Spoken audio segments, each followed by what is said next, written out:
Salut à tous, aujourd'hui à nouveau on s'attarde sur les 10 plus mauvais jeux d'une console, et cette fois-ci, c'est la fameuse NES qui y passe.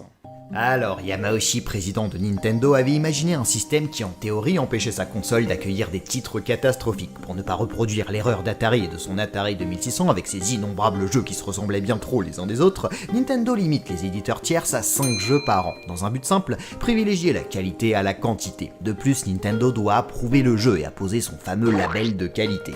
Mais vous allez le voir dans les faits, la NES a bel et bien accueilli son lot de mauvais jeux. Le succès immense qu'a connu la console a empêché Nintendo de contrôler efficacement chaque jeu et d'éviter la triche, certains éditeurs formant plusieurs studios de développement dans le seul but de pouvoir contourner la règle des 5 jeux par an et en réaliser bien davantage. Alors c'est un fait, il y a des jeux ratés sur NES, tout un tas d'ailleurs. Mais quels sont les 10 plus mauvais d'entre eux ? C'est ce que nous allons voir dès à présent. Les adaptations réalisées à la va-vite vont être particulièrement présentes dans ce top, et on débute avec Ocean, qui adapte le second film de Steven Spielberg sur Peter Pan. On nous rappelle l'histoire. Mon nom est Tink, ton enfant a été... Ah, mais tu peux arrêter de voler devant le message. Bon, laissons tomber l'histoire. Déjà, le concept du titre m'horripile et il nous faut ramasser tous les fruits de chaque niveau. Ce qui fait que ce qui arrive constamment, c'est qu'une fois atteint la fin du niveau, il nous faut tout nous retaper à contresens, parce qu'il nous manque quelques fruits. Et donc retrouver des ennemis... invincibles. Je rêve pas, ma lame passe à travers mon adversaire. Le système de collision est totalement raté. Et le pire, en quoi des dragons, des zombies, des fakirs correspondent à l'univers de Peter Pan. Non mais franchement... Ghosts and Goblins, l'adaptation du célèbre hit de Capcom de l'arcade. Le souci ici, c'est qu'il est quasiment impossible de faire 10 pas sans se manger un adversaire. Le jeu est d'une abominable difficulté. En vérité, il a été recopié trait pour trait, mais avec davantage d'ennemis. Ça grouille de partout. On a bien une armure pour nous protéger, mais on la conserve jamais longtemps. En tout cas, pour ma part, je passe mon temps à me trimballer à poil. Le boss du second niveau, ou plutôt les boss, sont quasiment impassables. Et étrangement, il semblerait que les développeurs se soient doutés qu'aucun joueur n'irait au-delà du second niveau. Le reste, ce sont des images de let's play, parce que je suis pas parvenu à aller aussi loin, et sacrément moche, alternant entre tout bleu, tout rouge, tout gris. En vérité, le jeu vaut le coup uniquement pour son premier niveau sympathique. Le reste, c'est un condensé de frustration. Où est Charlie ? L'adaptation, oui, de la fameuse bande dessinée où l'on doit donc trouver Charlie dans des décors remplis d'individus. Alors est-ce qu'une adaptation en jeu vidéo s'avère pertinente ? Eh bien en tout cas sur console 8 bits, absolument pas. On perd tout le charme des livres. Dans ceux-ci, les situations sont drôles, les décors grandioses et tout un tas de détails prêts à sourire, alors que dans le jeu, ce ne sont que des objets pixelisés placés un petit peu au hasard. Surtout qu'on n'a que 8 niveaux et donc aucune rejouabilité, puisqu'une fois qu'on sait où se trouve Charlie, là pour le coup il faut le dire, on s'est franchement pas foulé. Dr Jekyll et Mr Hyde. Pour moi, le réel problème de ce jeu, qui n'est pas aussi mauvais qu'on peut le prétendre, c'est son absence totale de cohérence. Quand on incarne le gentil Dr Jekyll pour aller on ne sait pas où, tout le monde nous cherche des noises. Les enfants, les gentlemen qui posent des bombes, les chiens, les oiseaux qui nous font dessus, j'invente rien. Quand on perd sa vie, on se transforme en la partie sombre du Dr Jekyll, Mr Hyde.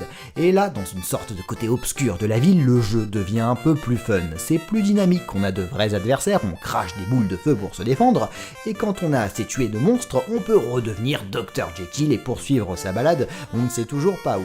Sauf qu'on n'a aucune envie de redevenir Dr Jekyll, qui avance à 2 à l'heure, où tout le monde souhaite sa mort, avec même pas de quoi se défendre. Regardez, ma canne n'inflige aucun dégât, c'est du grand n'importe quoi. Dr Jekyll et Mr Hyde est l'exemple type du jeu mal pensé, au game design tout à fait irrationnel.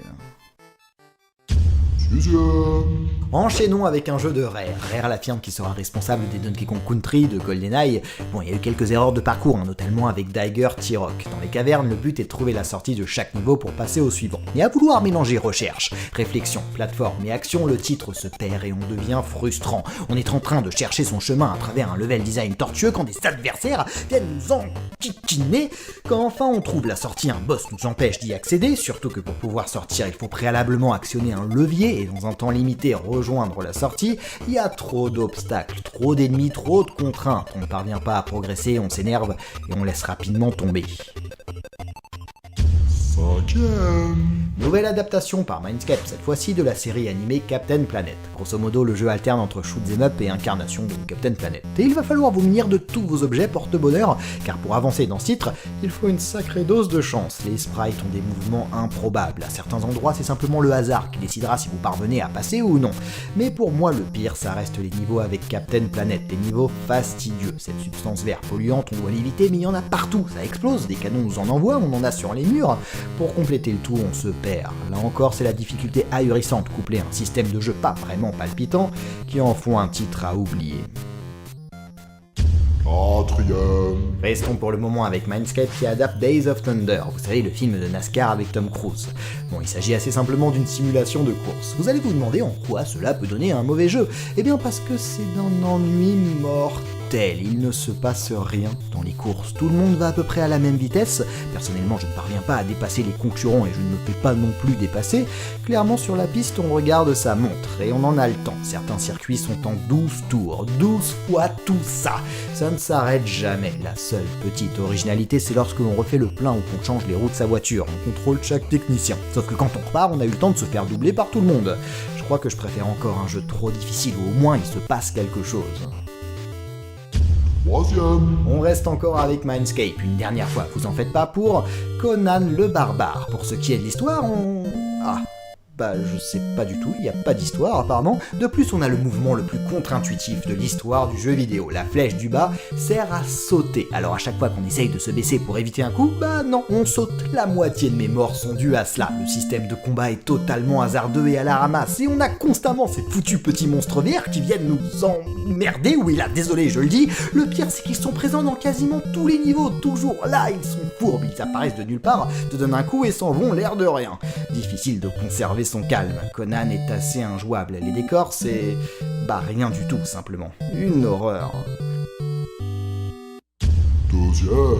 On retrouve une nouvelle fois Rare avec l'adaptation de Beetlejuice. Là pour le coup, c'est à se demander si le jeu n'a pas été commercialisé avant qu'il ne soit terminé. On passe à travers les murs, le scrolling ne suit pas, si on monte et qu'on redescend, on meurt, les lumières faut pas les toucher, ok.